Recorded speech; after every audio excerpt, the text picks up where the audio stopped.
नमस्कार सम्पूर्णमा मध्य प्रदेश वन रक्षक पदका लागि उपयोगी सामग्री लिएर हामी आइसकेका छौँ। सामान्य ज्ञान अन्तर्गतका 10वटा प्रश्नहरू, वातावरण ज्ञान अन्तर्गतका 10वटा र सामान्य विज्ञानतर्फका 10वटा प्रश्न गरी जम्मै 30वटा प्रश्नहरू लिएर आएको छौँ। यो प्रश्न हजुरहरूको लागि वन रक्षकको तयारी गर्दै हुनुहुन्छ भने चाहिँ एकदमै उपयुक्त हुनेछ। सबैभन्दा सुरुमा प्रश्न नम्बर 1 मा नेपालको संविधान कहिले कार्यान्वयनमा आयो? उत्तर रहेको छ 2072 साल असोज 3 गते। नेपालको संविधान कहिले कार्यान्वयनमा आयो भन्दाखेरि उत्तर 2072 असोज 3 गते। त्यस्तै गरी प्रश्न नम्बर 2 मा रहेको छ मध्य प्रदेशको थाई राजधानी कुन हो? जसको उत्तर रहेको छ जनकपुर धाम। मध्य प्रदेशको थाई राजधानी कुन हो? जसको उत्तर रहेको छ जनकपुर धाम। त्यस्तै गरी प्रश्न नम्बर 3 मा रहेको छ नेपालको सबभन्दा ठुलो राष्ट्रिय निकुञ्ज कुन हो? प्रश्न नम्बर 3 मा रहेको छ नेपालको सबैभन्दा ठुलो राष्ट्रिय निकुञ्ज कुन हो? जसको उत्तर रहेको छ बर्दिया राष्ट्रिय निकुञ्ज। त्यस्तै गरी तपाईको लागि प्रश्न नम्बर 4 मा रहेको छ नेपालमा हाल कतिवटा प्रदेशहरू छन्? प्रश्न पुनः एकपटक, नेपालमा हाल कतिवटा प्रदेश रहेका छन्? जसको उत्तर रहेको छ 7वटा। यसको 7वटा प्रदेशहरूको विशेष जानकारी चाहिँ मैले अन्य भिडियोमा दिइसकेको छु, तपाईले हाम्रो च्यानल मार्फत पनि हेर्न सक्नुहुन्छ। त्यसै गरी प्रश्न नम्बर 5 मा रहेको छ गौतम बुद्धको जन्मस्थल कुन हो? भगवान गौतम बुद्धको जन्मस्थल कुन हो? गौतम बुद्धको जन्मस्थल लुम्बिनी हो। त्यस्तै गरी प्रश्न नम्बर 6 मा रहेको छ तपाईहरुको लागि यी प्रश्नहरू एकदमै उपयोगी हुनेछन्। प्रश्न नम्बर 6 मा छ मध्य प्रदेशको हालको मुख्यमन्त्री को हुन्? मध्य प्रदेशको हालको मुख्यमन्त्री सतीश कुमार सिंह हुन्। प्रश्न पुनः एकपटक, मध्य प्रदेशको हालको मुख्यमन्त्री को हुन् भन्दा मध्य प्रदेशको हालको मुख्यमन्त्री रहेका छन् सतीश कुमार सिंह। त्यस्तै गरी प्रश्न नम्बर 7 मा रहेको छ संविधान अनुसार वनको अधिकार कसको हो? संविधानले वनको अधिकार कसलाई दिएको छ भन्दाखेरि उत्तर रहेको छ एउटा सङ्घ, प्रदेश र स्थानीय सरकारको साझा अधिकार हो। सङ्घीय संविधान अनुसार वनको अधिकार तपाईको सङ्घ, प्रदेश र स्थानीय सरकारको साझा अधिकारको विषय हो। त्यस्तै गरी प्रश्न नम्बर 8 मा रहेको छ नेपालको राष्ट्रिय जनावर कुन हो? नेपालको राष्ट्रिय जनावर कुन हो भन्दा यसको उत्तर रहेको छ नेपालको राष्ट्रिय जनावर गाई हो। त्यस्तै गरी प्रश्न नम्बर 9 मा रहेको छ तपाईहरुको लागि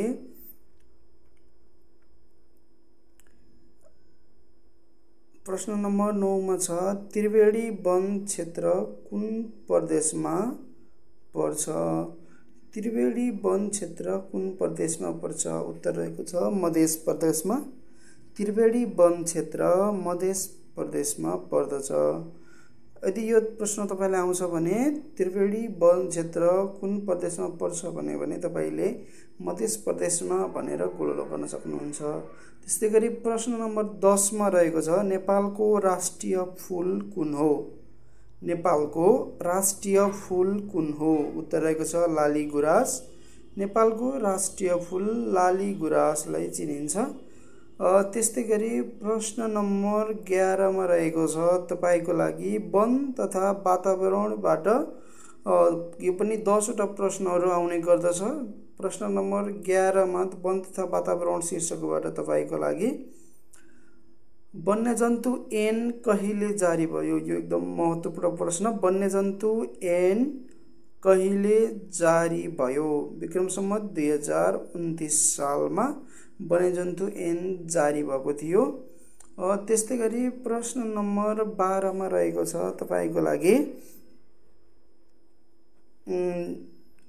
वातावरणको मुख्य घटकहरू कुन कुन हुन्?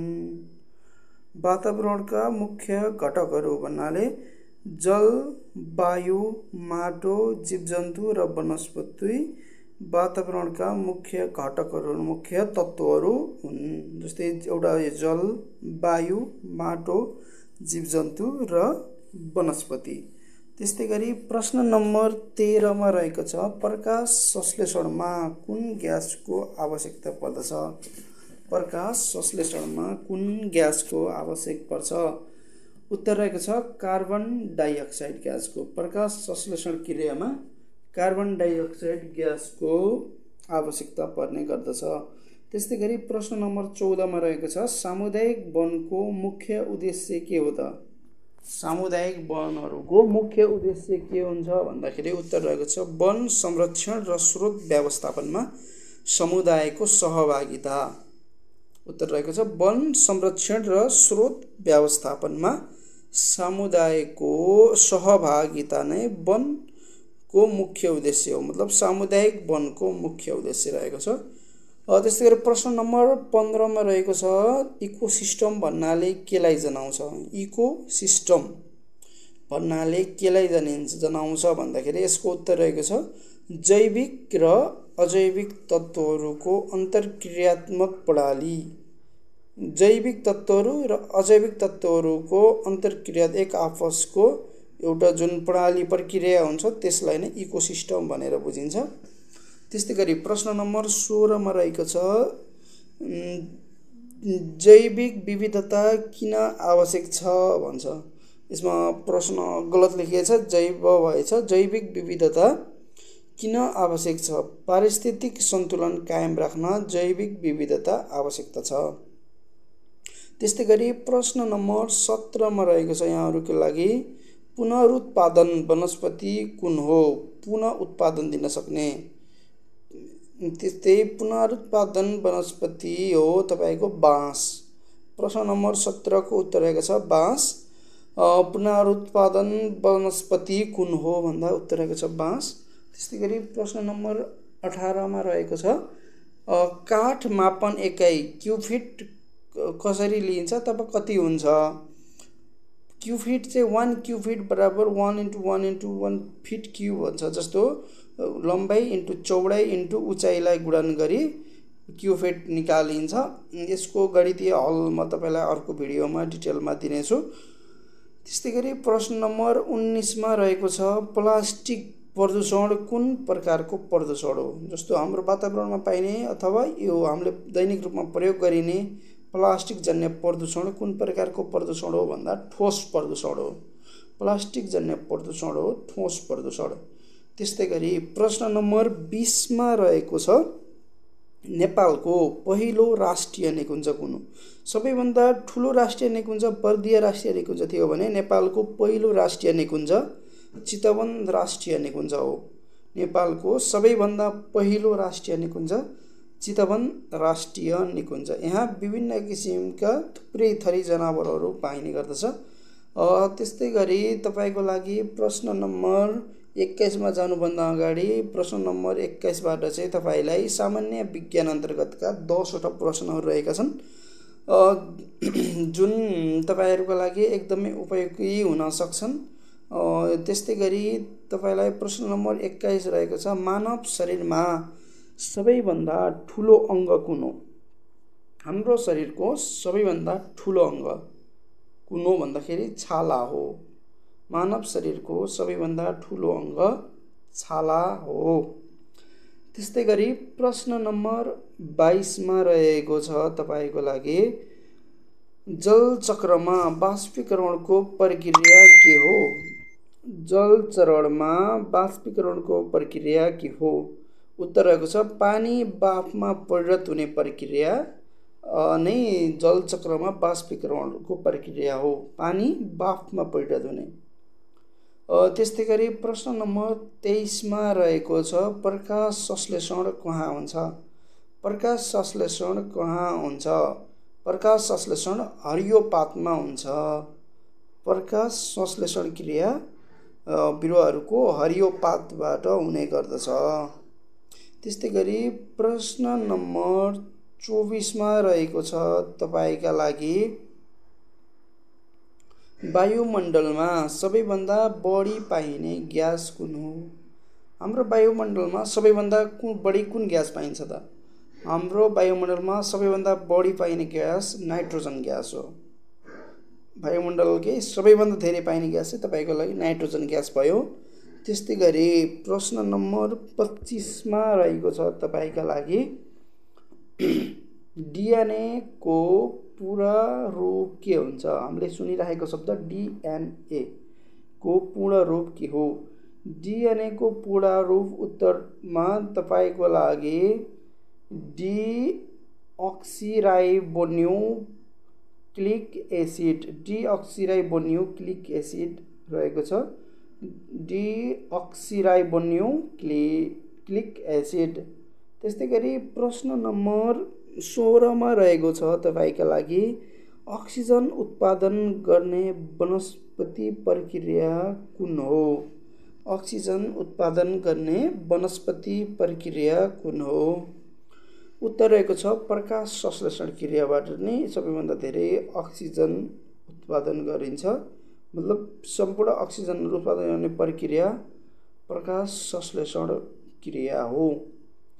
त्यस्तै गरी तपाईको लागि प्रश्न नम्बर 27 मा रहेको छ गुरुत्वाकर्षण बलको खोजकर्ता को हुन्? गुरुत्वाकर्षण बलको खोजकर्ता को हुन्? Sir Isaac Newton. गुरुत्वाकर्षण बलको खोजकर्ता सर आइज्याक न्यूटन हुन्। त्यस्तै गरी प्रश्न नम्बर 28 मा रहेको छ मानव शरीरमा कति जोडी रेप्स अथवा पसलीहरू हुने गर्दछन्? मानव शरीरमा कति जोडी पसलीहरू हुन्छन्? मानव शरीरमा जम्मा 12 जोडी पसलीहरू रहन्छन्। त्यस्तै गरी तपाईको लागि प्रश्न नम्बर 29 मा रहेको छ। अब हामीसँग मात्र 2 वटा प्रश्नहरू मात्रै छन्। प्रश्न नम्बर 29 मा रहेको छ तपाईको लागि तापक्रम मापन गर्न प्रयोग गरिने उपकरण कुन हो? तापक्रम मापन गर्न प्रयोग गरिने उपकरण कुन हो? तापक्रम मापन गर्न प्रयोग गर्ने उपकरण हामीले सानोदेखि नै पढ्दै आइरहेको प्रयोग गर्दै आइरहेको नै भइहाल्यो। थर्मोमिटर रहेको छ, सबैलाई थाहा भएको छ, यो थाहा भएको कुरा नै हो। त्यस्तै गरी अन्तिम प्रश्न अर्थात् प्रश्न नम्बर 30 आजको भिडियोको अन्तिम प्रश्न रहेको छ तपाईको लागि रक्तचाप मापन गर्ने उपकरण कुन हो? हाम्रो शरीरको जुन रगतको बग्ने प्रक्रिया हुन्छ, रक्तचाप हुन्छ, त्यसलाई मापन कसरी गर्ने कुन उपकरणले गर्छ भन्दा स्फिग्मोम्यानोमिटरले रक्तचापको मापन गर्न गर्दछ। स्फिग्मोम्यानोमिटर रक्तचाप मापन गर्ने उपकरण हो स्फिग्मोम्यानोमिटर। त्यस्तै गरी हाम्रो आजको प्रश्नहरू चाहिँ यति नै थिए। भोलि अन्य नयाँ विषयमा तपाईको लागि र विभिन्न प्रदेशहरूको फरक प्रदेशहरूको फरक इक्जाम रिलेटेड टपिक्सहरूमा भिडियो लिएर आउनेछौँ। Thanks for watching for full video. Please like share and subscribe for more informative video. Best of luck and god bless you. Thanks for watching. हाम्रो भिडियोलाई अन्तिमसम्म हेरिदिनु भएकोमा धेरै धेरै धन्यवाद। हाम्रो भिडियोलाई लाइक शेयर एन्ड सब्सक्राइब गर्न नबिर्सनु होला। यस्तै जानकारीमूलक भिडियोहरू हामी तपाईहरुको सामु ल्याइरहनेछौँ। एक्जामको तयारी गर्दै हुनुहुन्छ भने शुभकामना छ। त्यस्तै भगवान सधैँ तपाईको साथ दिनेछन्। राम्रोसँग तयारी गर्नु होला। धन्यवाद। नमस्कार।